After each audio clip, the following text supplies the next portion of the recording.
Hey guys, it's Cory Williams, and today we're going to talk about how to make your GoPro footage look more cinematic. So the first thing you can do are reveals. I love doing reveals. They're a great way to add a level to your footage, and they're creative.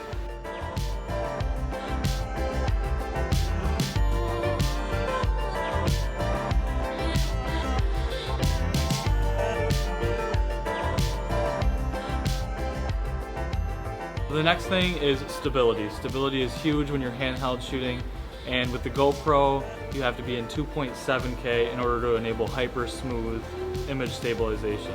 4K could be a great option if you're using some type of gimbal or a handheld monopod or something that gives you more stability. Creative transitions are an important part of good cinema, and it keeps it interesting for the viewer. Another thing you can add is stop motion. It's really fun to incorporate into your film. Thanks for watching, guys. If you have any questions, put them in the comments below, and be sure to subscribe.